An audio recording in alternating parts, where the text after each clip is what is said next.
Cumprimento a todos com a paz do Senhor. Amém. Meus irmãos, sou grato a Deus por mais essa oportunidade, a qual o Senhor nosso Deus Ele tem nos proporcionado de estarmos em Sua presença para adorá-lo. Já temos ouvido o Senhor falar de muitas formas nessa noite, através do louvor, através das orações. E quero aqui nesta noite compartilhar com os irmãos uma palavra de Deus para a nossa vida, e tenho plena convicção que Deus irá falar de uma forma por demais especial através da sua palavra. Eu tenho plena convicção que você não sairá daqui da mesma forma que você chegou, mas você sairá daqui melhor. Glória a Deus, aleluia. Pela palavra do Senhor nosso Deus. Queridos, quero convidá-los para ficar de pé. Quero convidar os irmãos para abrir as suas Bíblias no livro do profeta Jonas, no capítulo de número 2. Queremos ler alguns versículos com os irmãos nessa noite, para assim podermos extrair do texto algumas lições e aplicá-la em nossa vida, tanto para o nosso desenvolvimento e crescimento espiritual, como também para o nosso crescimento e desenvolvimento intelectual. Livro do profeta Jonas, capítulo de número 2, versículo de número 1, assim nos diz a palavra do Senhor. E Jonas orou ao Senhor, seu Deus, do ventre do peixe, e disse: clamei ao Senhor na minha aflição, e Ele me ouviu.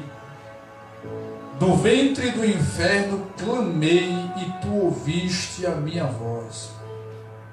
Pois Tu me lançaste no profundo, no meio dos mares, e as correntes das águas cercaram. Todas as Tuas vagas e as Tuas ondas passaram sobre mim. E eu disse: estou lançado de diante dos Teus olhos, todavia tornarei a ver o Teu santo templo. As águas me cercaram até a alma. O abismo me rodeou e as águas estavam enroladas na minha cabeça. Eu disse: até os fundamentos dos montes. Eu desci até os fundamentos dos montes. A terra com seus ferrolhos estavam sobre mim para sempre. Mas Tu subiu a minha vida, Tu fizeste subir a minha vida da corrupção, ó Senhor meu Deus. Quando minha alma desfalecia em mim, lembrei-me do Senhor, e minha oração entrou a Ti no Teu santo templo. Os que observam as falsas vaidades desprezam a Sua misericórdia. Mas eu oferecerei sacrifício a Ti com voz do agradecimento, e pagarei o que voltei. A salvação é do Senhor. Amém, queridos? Amém. Poder sentar, meus irmãos. Glória a Deus, aleluia. Meus irmãos, temos lido nesta noite um texto dentro de um contexto. Eu tenho plena convicção que os irmãos, por diversas vezes, já ouviram diversos pregadores e ainda irá ouvir diversos pregadores falar acerca do profeta Jonas. Quem é que nunca ouviu falar da história do profeta Jonas? Quem nunca ouviu falar que existiu um grande peixe que engoliu um homem que desobedeceu à voz do Senhor? Todo ser humano, quer religioso ou não religioso, eu tenho plena convicção que já ouviu falar acerca da história de Jonas. A história de Jonas é uma história por demais antiga. Porém, o texto que ora lemos, por mais antigo que pareça ser, ele nos proporciona verdades por demais real. O texto, por mais conhecido que pareça ser, é um texto que ele é rico em detalhes. E é aqui em alguns detalhes que quero aqui me ater e quero compartilhar com os irmãos. E nesta noite queremos trazer uma palavra sobre o seguinte tema: a escolha de Jonas versus a soberania divina. A escolha de Jonas versus a soberania divina. Este livro, ele tem a autoria do próprio Jonas.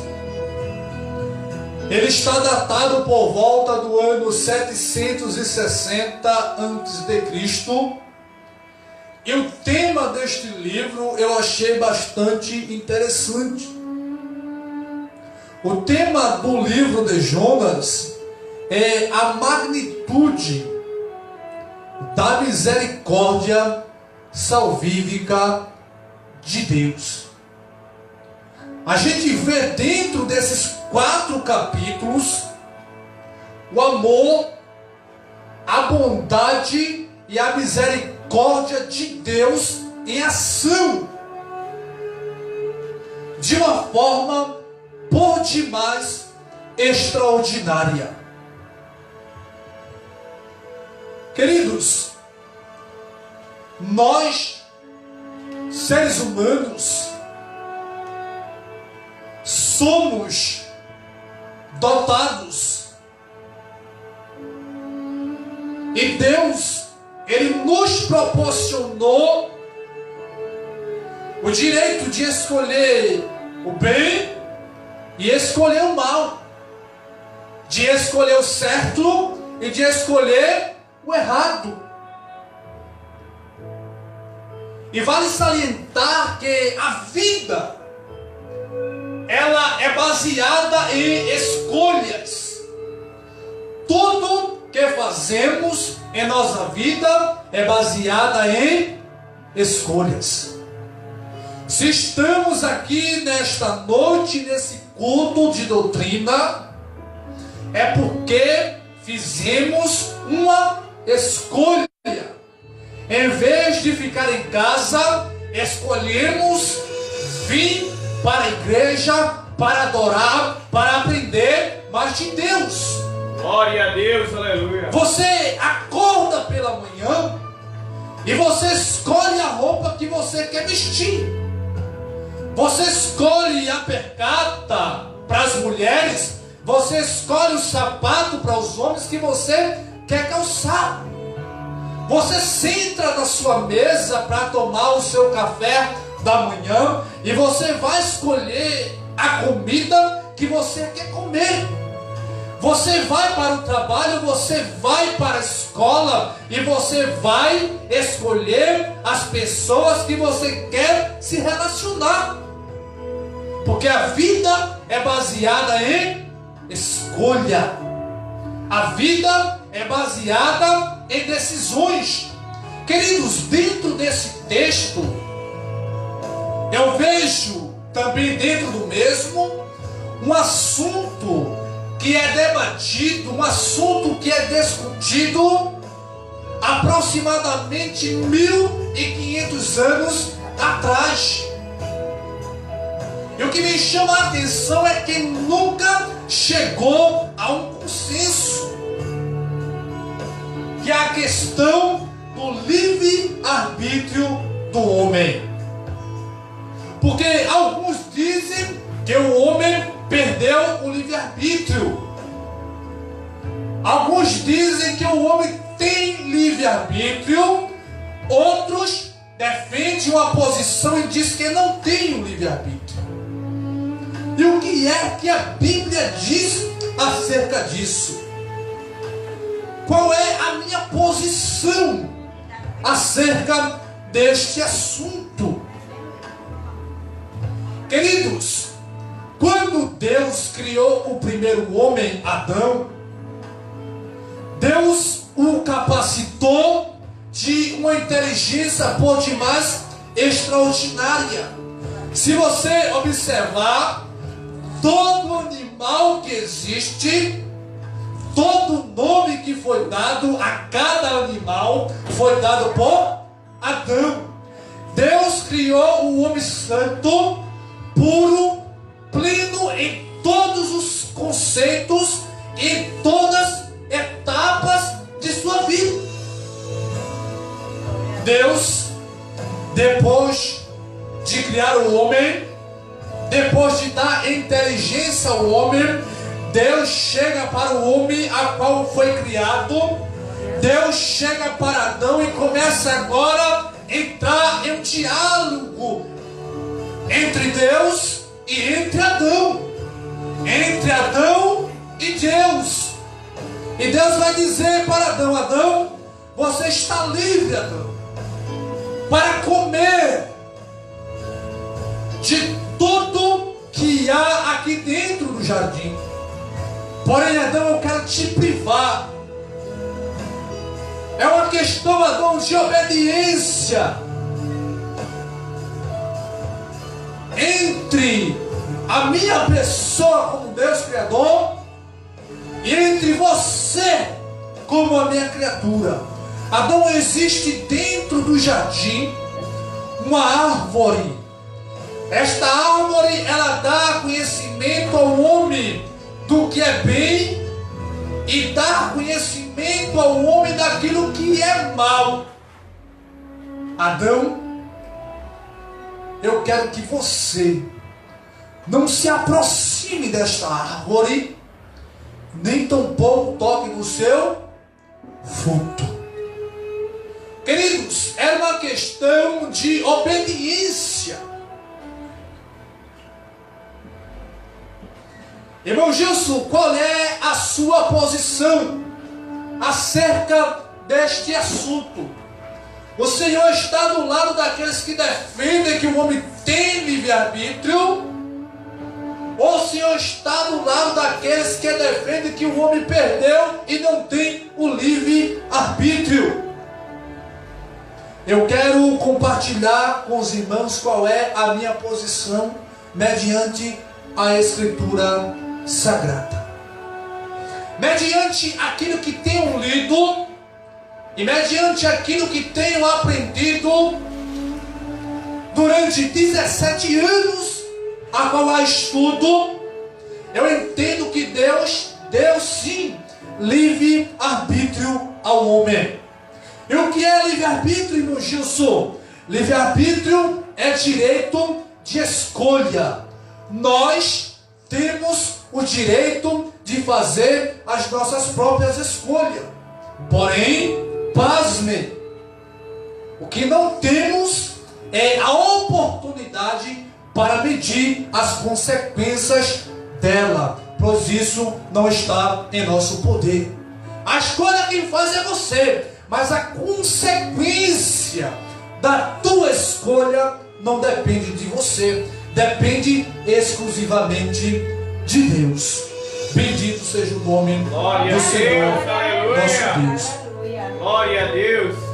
Meus irmãos, se a gente formos folhear a Bíblia Sagrada, a gente vai ver que a Bíblia vai nos proporcionar N exemplos de grandes homens de Deus, que a sua vida foi exemplo,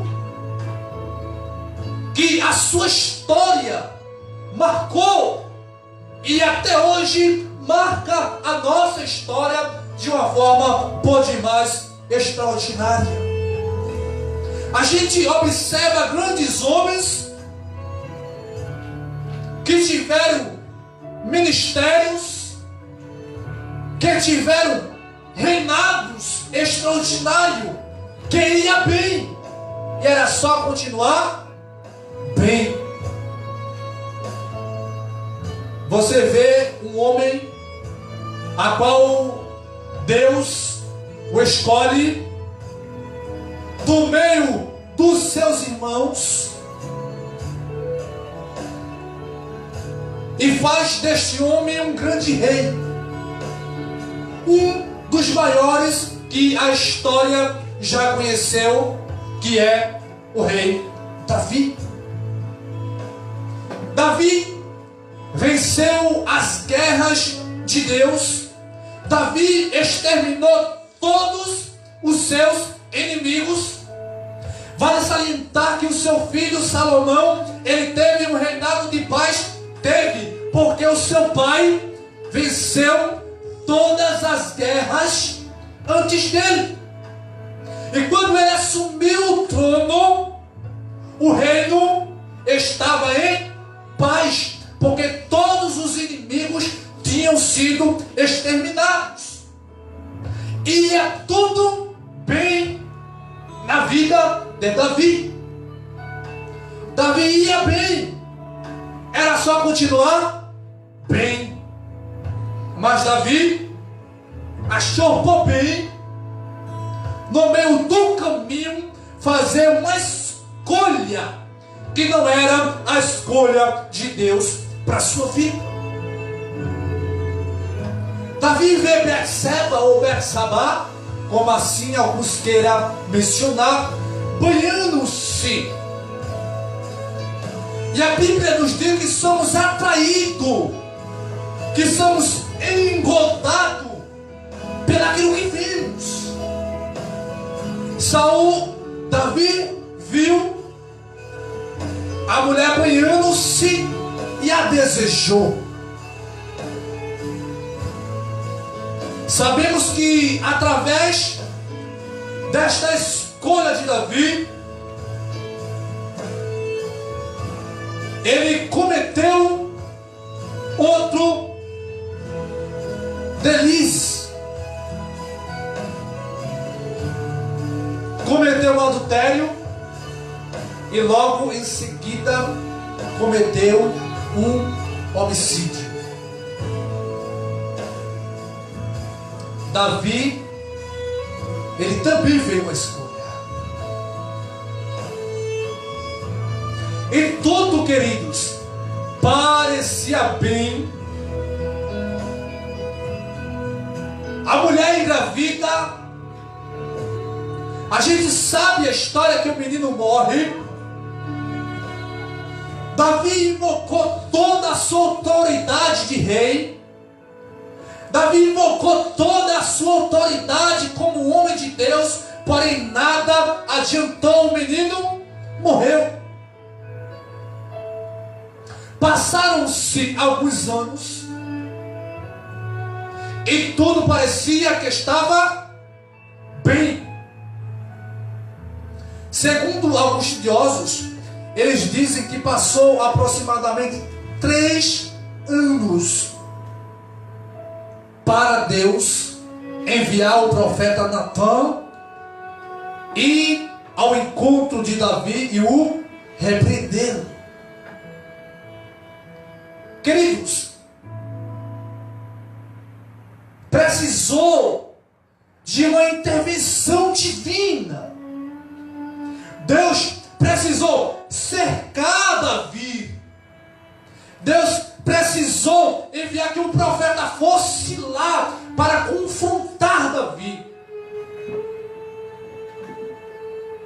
para que houvesse de fato arrependimento. A gente vê outro que passou 40 anos no Egito, o Moisés.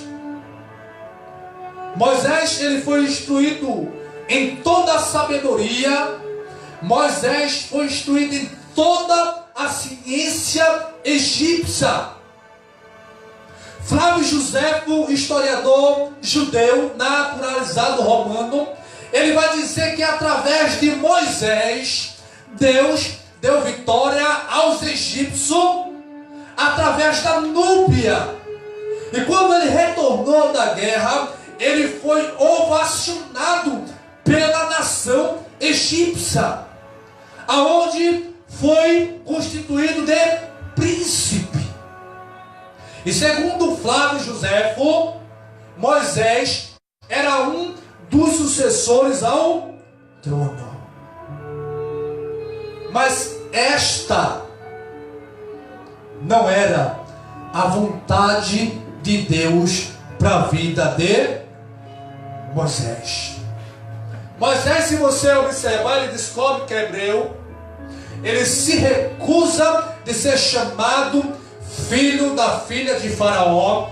Sabemos que Moisés mata um egípcio, foge para o deserto de Midian, chega lá, casa-se, tem 2 filhos, Gerson e Eliezer, torna-se pastor de ovelha. Tinha se passado aproximadamente 80 anos. A vida era outra. Moisés saiu do Egito como fugitivo. E eu tenho plena convicção que Moisés jamais pensava em voltar para o Egito. Aí vem agora Deus. Vem a soberania de Deus entrar em ação.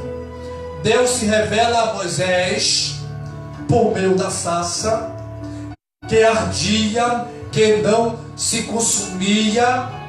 Revela-se a Moisés, diz a Moisés qual foi o real propósito de todo o processo que ele viveu durante 80 anos.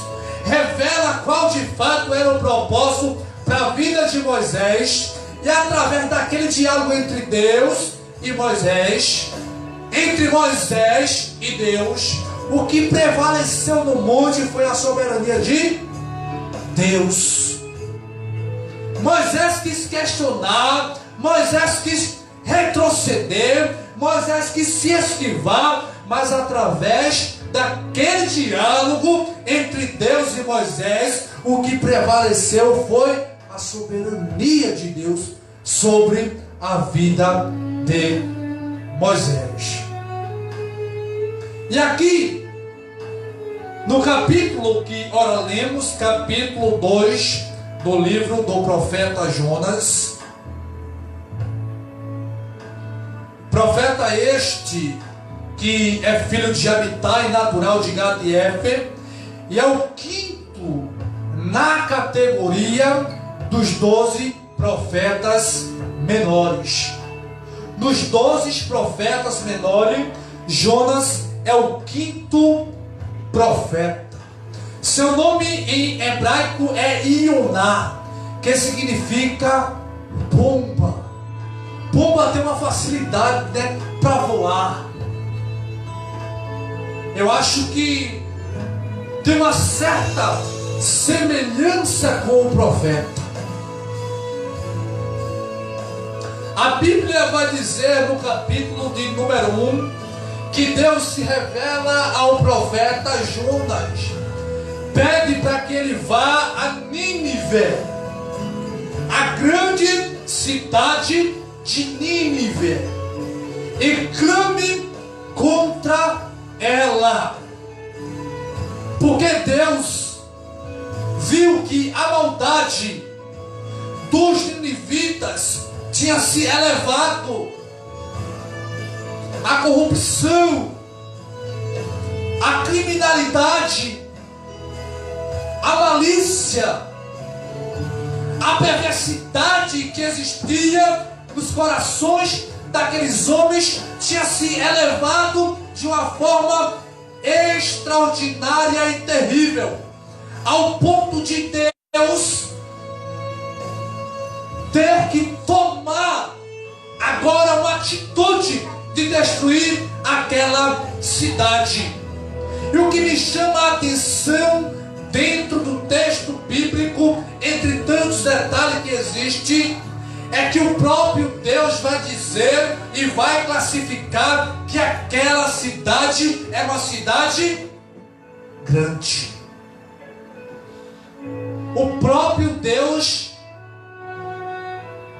vai fazer questão de dizer ao profeta que aquela cidade era uma grande cidade. E o historiador, ele retrata a cidade de Nínive como uma cidade de fortaleza, uma cidade que era cercada por muralhas de 33 metros de altura, por 100 metros ou quilômetro de diâmetro. O historiador vai dizer que nas muralhas de Nínive existia 1.500 guaritas de vigilância.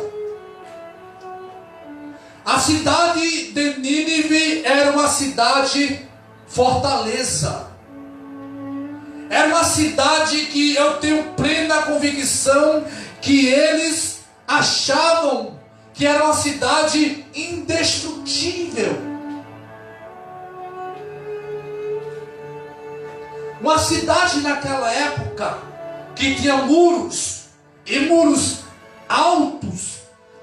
Era uma cidade que era impossível o inimigo infiltrar-se nela. E o historiador vai dizer que existia 1.500 guaritas de vigilância sobre as muralhas de Nínive. Era impossível o inimigo chegar e não morrer com uma flechada. Essa cidade, ela era praticamente uma Jericó da vida. Mas Deus pede para que o profeta clame contra Nínive, porque durante um período de aproximadamente 40 dias, Deus iria destruir a cidade de Nínive. O historiador diz que Nínive era uma cidade que ocupava cerca de 664 hectares de terra e era cercada por 600.000 habitantes. Irmão Gilson, mas a Bíblia diz que era 120.000 habitantes. E o Senhor vem dizer agora que é 600.000 habitantes. Sim, era 600.000 habitantes, fora 120.000 que não sabia discernir a mão direita da mão esquerda. Isso fala de crianças. Nínive era uma cidade por demais exuberante. Nínive era uma cidade que tinha uma estrutura gigantesca, mas Deus fala para Jonas pregar contra Nínive, porque iria destruí-la devido à sua malícia e devido ao seu pecado.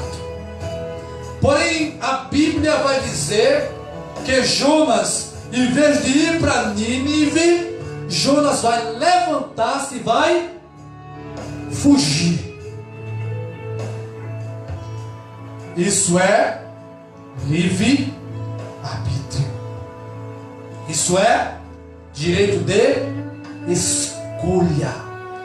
Jonas, como Davi, como Moisés e como outros que a gente aqui poderíamos citar, também fez a sua escolha.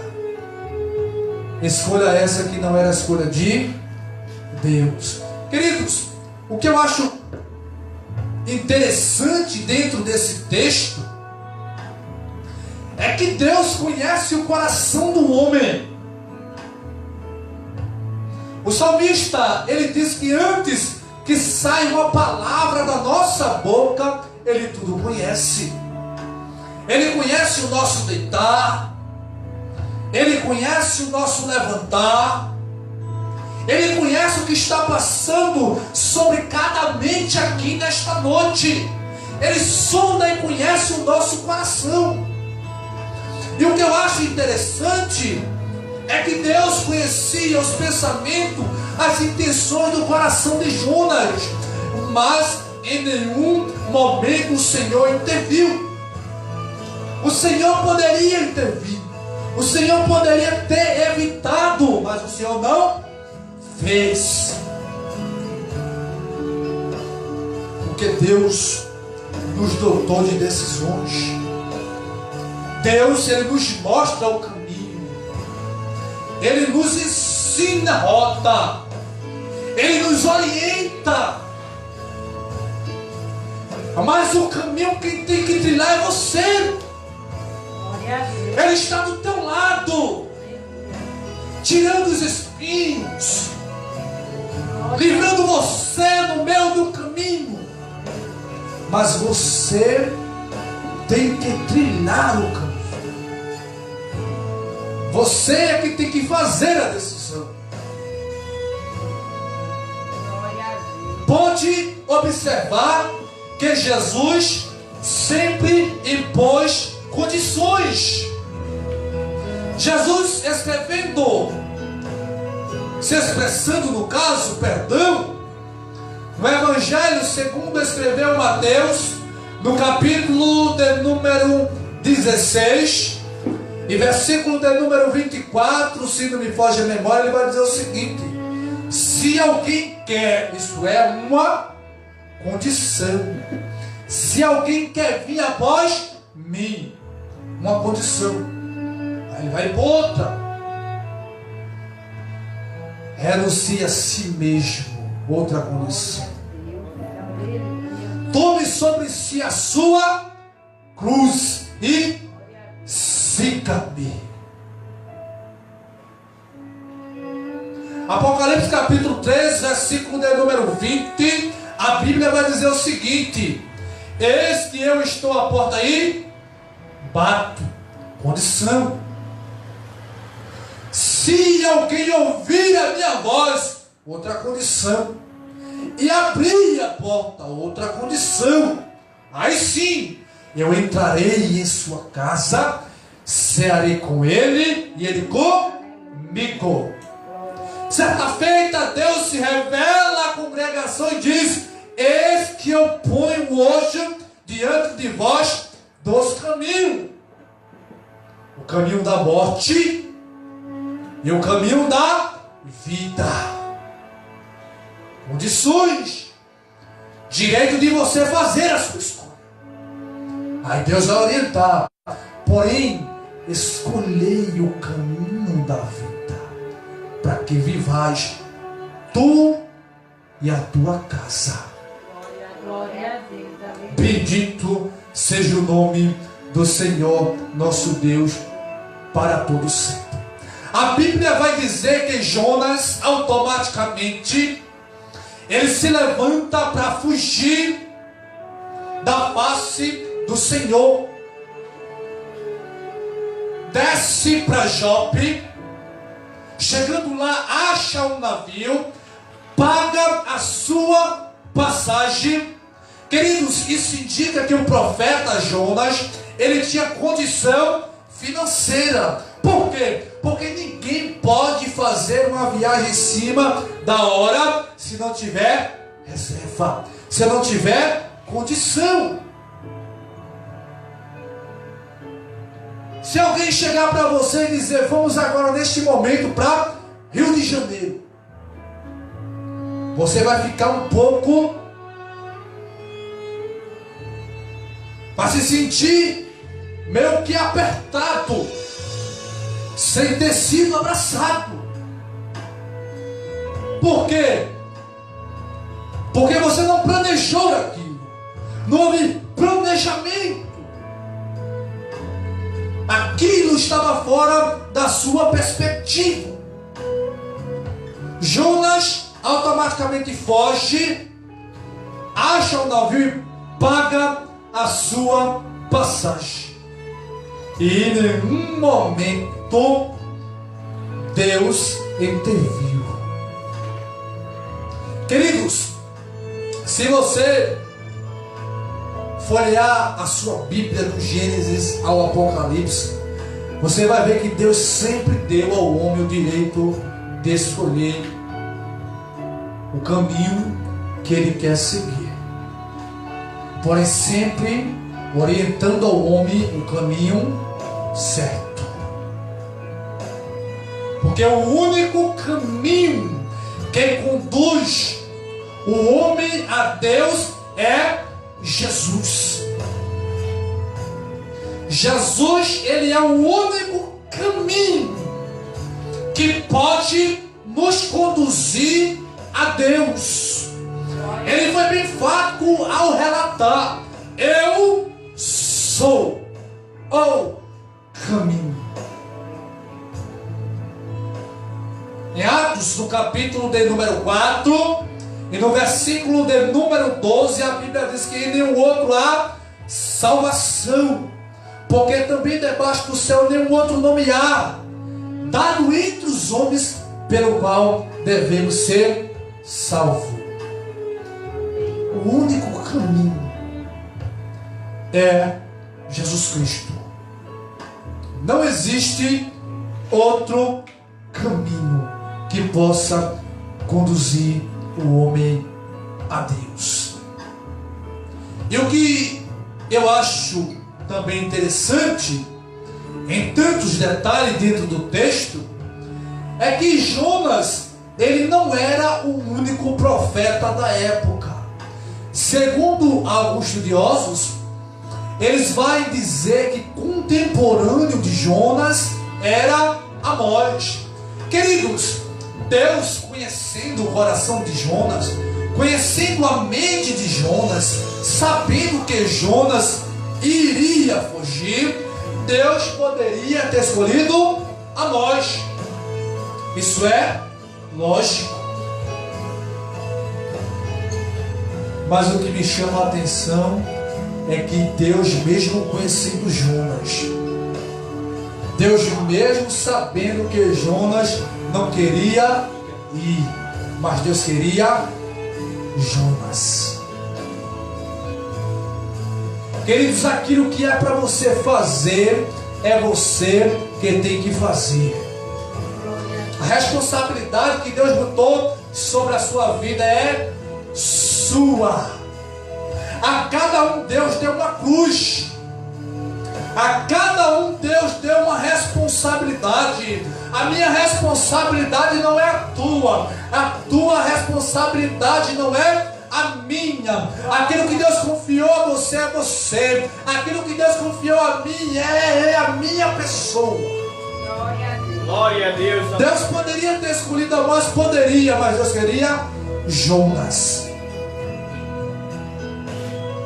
Queridos, temos que entender que acima de nossas escolhas, que acima das nossas decisões, que acima do livre-arbítrio humano, existe algo que nós não podemos deixar passar desapercebido.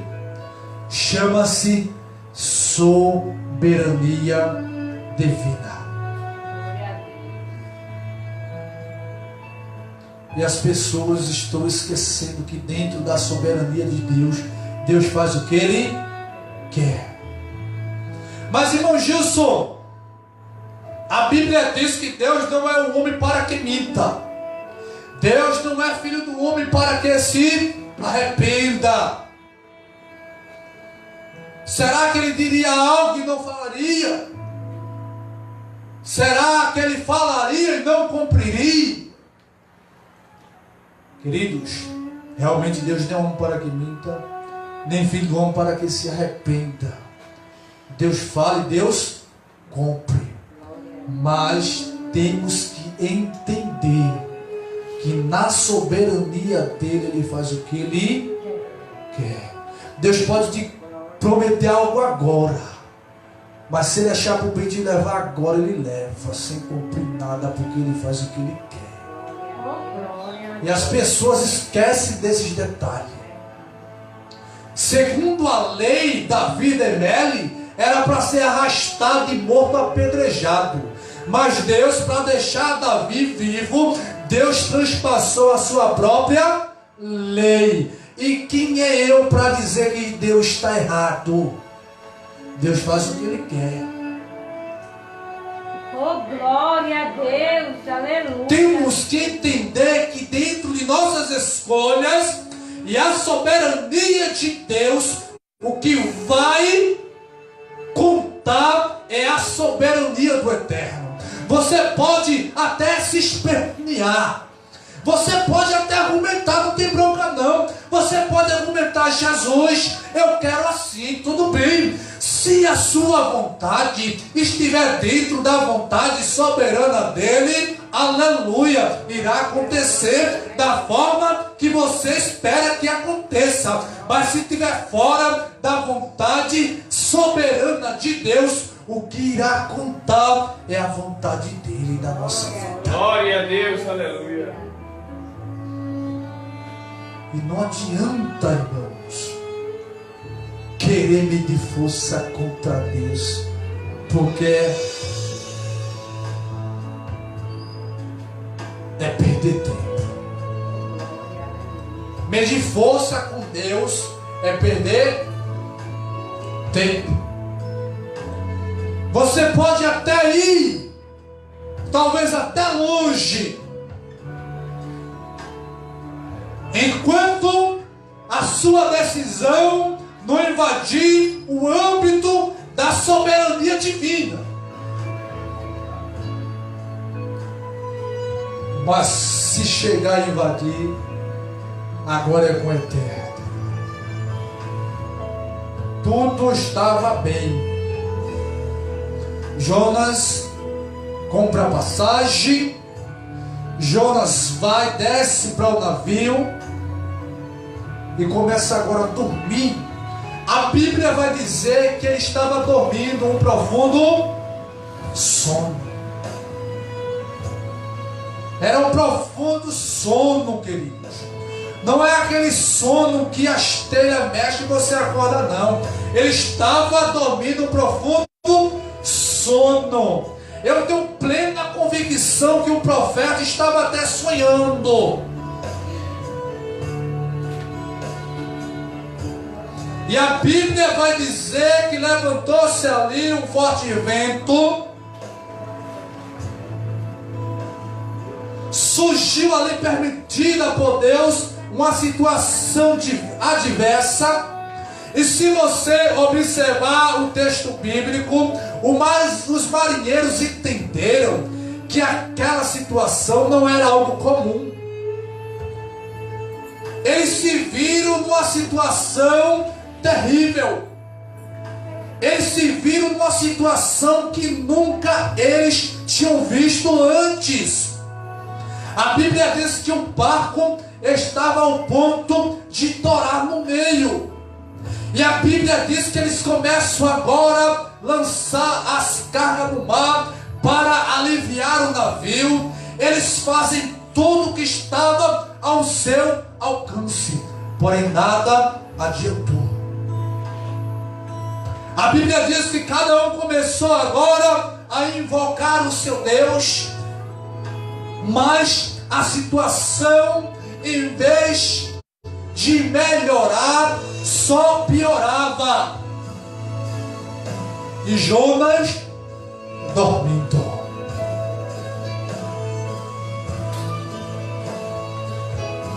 Despreocupado, fora da vontade de Deus. Queridos, estar perto de alguém fora da vontade de Deus é prejuízo. Você sofre com ele, você sofre com ela. Estar com alguém fora da vontade de Deus é prejuízo. Você sofre com ele, você sofre com ela. Sofre marido, sofre esposa, sofre filho, todo mundo sofre.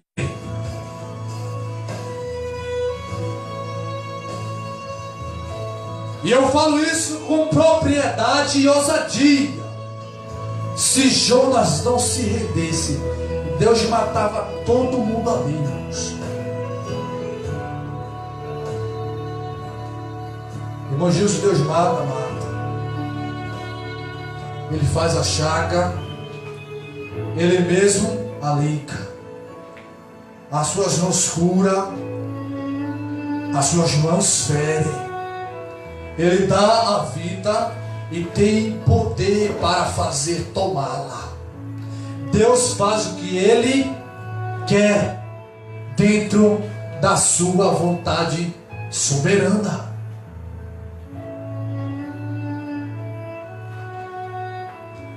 Observe que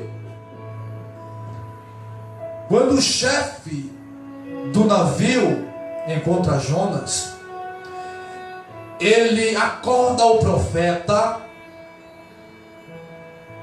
e vai dizer a Jonas: levanta-te, dormente, invoca, clama ao teu Deus, para ver se assim Ele tem misericórdia de nós e nos tire dessa situação. Queridos, historicamente, Jonas, ele tinha toda a razão para tomar a atitude que ele tomou. Eu tenho plena convicção que você, no lugar de Jonas, teria feito a mesma coisa. A história vai dizer que quem governava Nínive na época, segundo alguns historiadores, vai dizer que era Tiglat-Pileser. E quem dominava aquela região era a Síria. E a Síria naquela época era uma das maiores inimigas de Israel. A história vai dizer que Tiglat-Pileser era perverso, era tirano, como os assírios e os ninivitas de modo geral. Quando os assírios, como também os ninivitas, invadiam a cidade, matava as crianças, estrupava as mulheres, pegava os homens, pendurava, empalhava pelo queixo com estacas. Jonas, não indo para Nínive, Deus iria destruir a cidade e automaticamente Israel estaria liberto. Jonas estava errado? Não! Jonas tinha razão para tomar a atitude que ele tomou? Tinha. Mas esta não era a vontade de Deus. A gente vê, irmão, dentro deste texto, o amor de Deus, a misericórdia e a bondade de Deus para com o ser humano. A Bíblia diz que Ele nos amou primeiro, mesmo sendo nós ainda pecadores. Deus ignora tudo o que você é. Deus ignora tudo o que você faz, porque o amor dele sobre a tua vida é maior. A Bíblia diz: aonde abundou o pecado, a graça superabundou.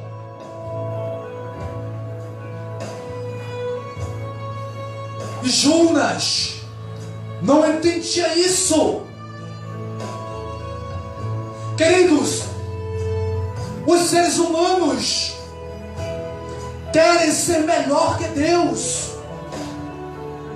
Recebemos o perdão de Deus, mas para demonstrar esse perdão fica difícil. Recebemos a misericórdia de Deus, mas para exercer misericórdia está difícil.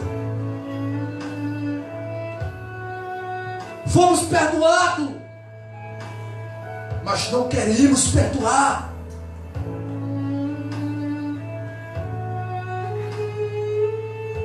A vontade de Jonas era que todo mundo morresse. Jonas, quando se revela, para ganharmos tempo para encerrarmos, que era hebreu, que servia o Deus do céu, Deus do mar, Criador de todas as coisas, e que a sorte foi lançada e a sorte caiu sobre eles, e Jonas revelou-se a ele que estava fugindo diante da face do Senhor. A Bíblia diz que Jonas optou para que fosse lançado ao mar.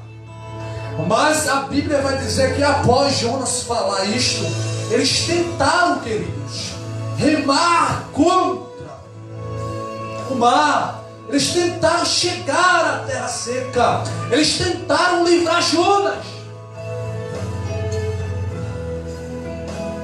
Mas quando Deus cerca alguém, quando a soberania de Deus invade a vida de alguém, quem entrar na frente vai ser atropelado. Glória a Deus, aleluia. Tem certas coisas na vida que é entre Deus e você, é entre você e Deus. Deus quer tratar contigo, Deus quer tratar com você. E quem entrar na frente, como diz na pelada, pode levar um empurrão de corpo de Jeová. Glória a Deus, aleluia. Aí corre o risco de se quebrar todinho. Essa é a realidade. Quando lançaram Jonas ao mar, automaticamente houve bonança, tudo cessou. Glória a Deus, aleluia. E quando a gente lê e diz que jogaram Jonas ao mar, logo a gente entende que quando ele caiu no mar, lá estava o peixe e lá o dragão. Mas não foi assim não. O texto que ora lemos diz que ele desceu. Jonas teve que bater o braço, Jonas teve que bater as pernas, Jonas teve que nadar, Jonas teve que levar algumas lapadas das ondas, Jonas teve que engolir um bocado de água salgada. Você vai observar no texto que ele vai dizer que algas se rolaram no seu pescoço. Deus deixou o profeta bater os braços, para depois o peixe, o grande peixe, engolir as Jonas. Jonas estava com o coração tão travado que ele passa um dia, 2, 3 dias dentro daquele peixe, ainda querendo medir força com o Criador. Jonas não queria ir, mas Deus queria que ele fosse. Alguém pode dizer: irmão Jesus, Deus não força ninguém, não. Dentro da vontade soberana dele, você faz o que ele quer.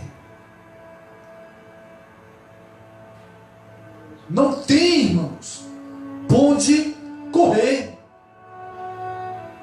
O que conta é a vontade de Deus. Como disse anteriormente, você pode até expor a sua, pode expor. Fale para Deus: Deus, eu quero assim, eu quero assado. Tudo bem. Mas se não estiver dentro da vontade dele, o que vai prevalecer é o que ele quer. Glória a Deus. Eu passei 1 ano e 7 meses orando. Todo dia eu ajoelhava e chorava.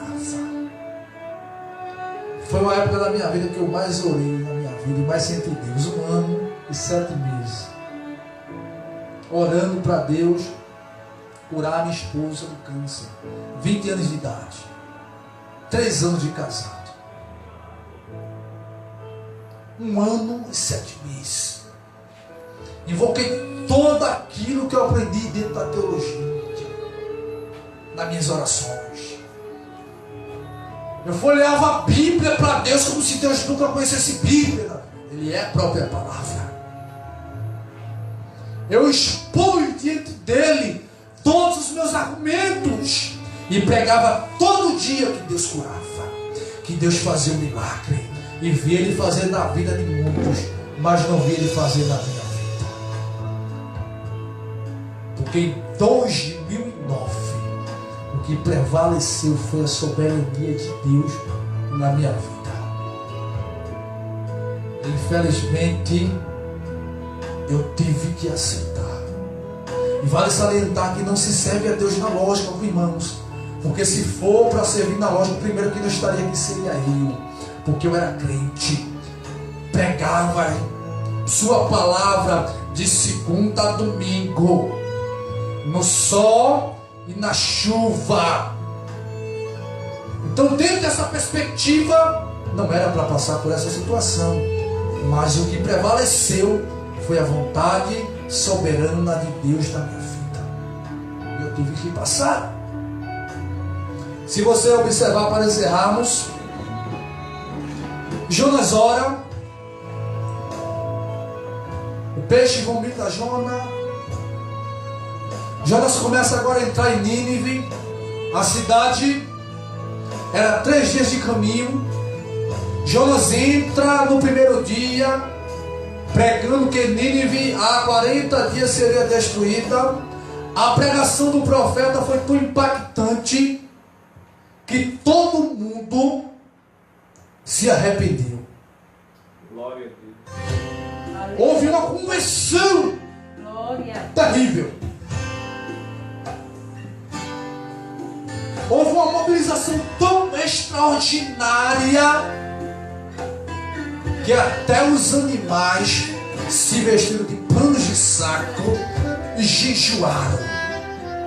Jonas, quando viu aquela situação, Jonas diz o seguinte: começa agora a se angustiar, começa a orar e dizer: Senhor, eu quero morrer, eu não aceito. Jonas é o único profeta que ora para Deus, que prega torcendo para que ninguém se converta. Quando o homem para a conversão, ele vai dizer: Senhor, eu quero morrer, eu prefiro a morte ao ver esses miseráveis ser alcançado pela tua bondade, pela tua benevolência. É por isso que eu dizia, quando o Senhor falou comigo e resolvi fugir. E a Bíblia vai dizer que Jonas passa 40 dias sentado, olhando para Nínive, como se dissesse: destrói, Senhor, essa praga. Mas esta não era a vontade de Deus para a vida de Jonas, nem tampouco essa era a vontade de Deus de destruir os ninivitas naquele momento. Amém, queridos? Mas que o Senhor nos ajude, que o Senhor nos abençoe, que possamos e viemos atentar para essas particularidades. Porque é cristão que ele fica naquela ideia: irmão, crente não é peru, Deus tem que cumprir a promessa. Tem, mas se ele quiser, porque se ele quiser levar você agora, ele leva. Porque o Deus da promessa é maior do que a promessa. Amém? Que Deus em Cristo nos ajude, que Deus em Cristo nos abençoe.